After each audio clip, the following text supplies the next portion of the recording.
Hello, in this video, I will briefly explain my poster, which is titled Subtle but Harmful, a critical analysis of workplace racial exclusion.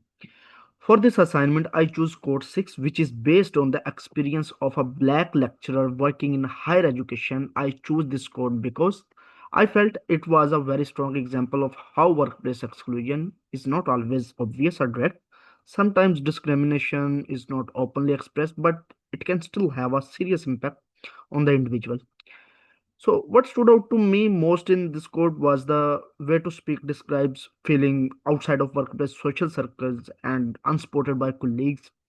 I thought this was important because it shows that exclusion can happen in subtle ways but still affect a person's well being, confidence, and sense of belonging. So, important question why I choose this quote. The main reason I choose this quote is because it reflects a type of discrimination that is often ignored in workplaces. When people think about discrimination, they often imagine something direct, such as an insult or unfair treatment, that is very visible.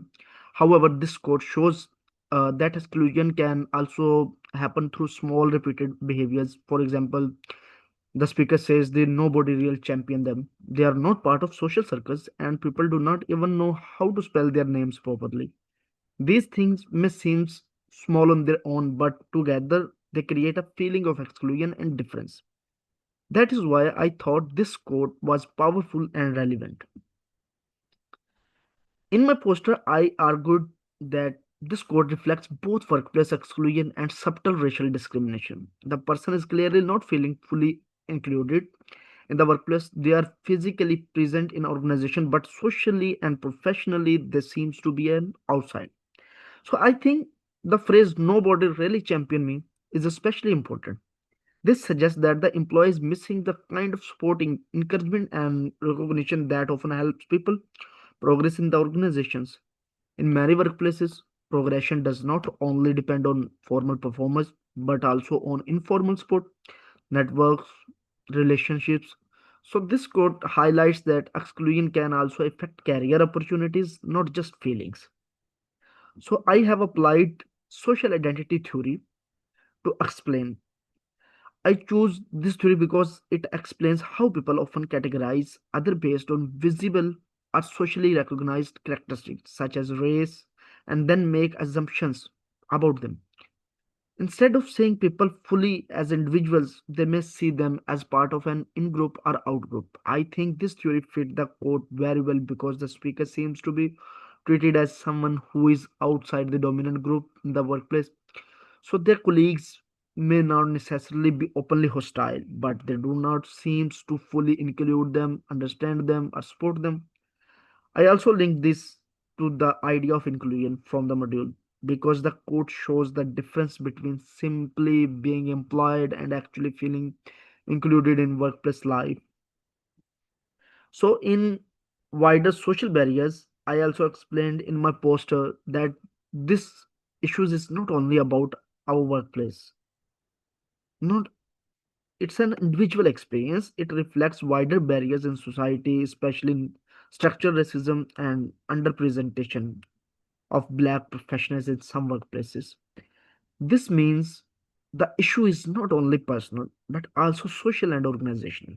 If some groups like less likely to be included in informal networks supported by others are seen as naturally fighting in, then inequality can continue even without open discrimination. So, in my opinion, this quote reflects a wider pattern of racial exclusion rather than just one isolated problem. So, I also have my recommendations. The main initiative I recommended was a structured anti racism and inclusive leadership strategy, supported by monitoring as sponsored opportunities for ethically monitored staff.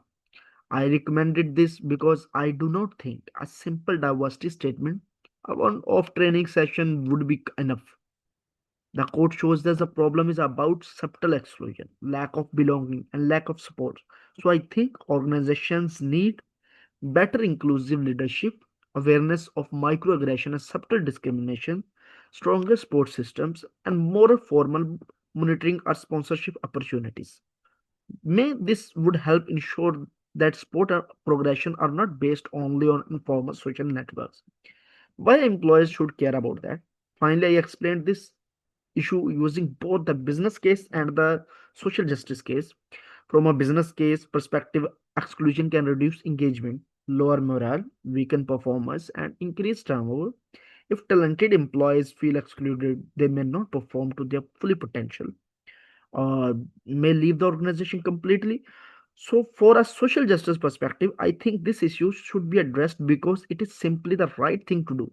All employees should be treated with dignity, fairness, and respect. No one should feel excluded at work because of who they are.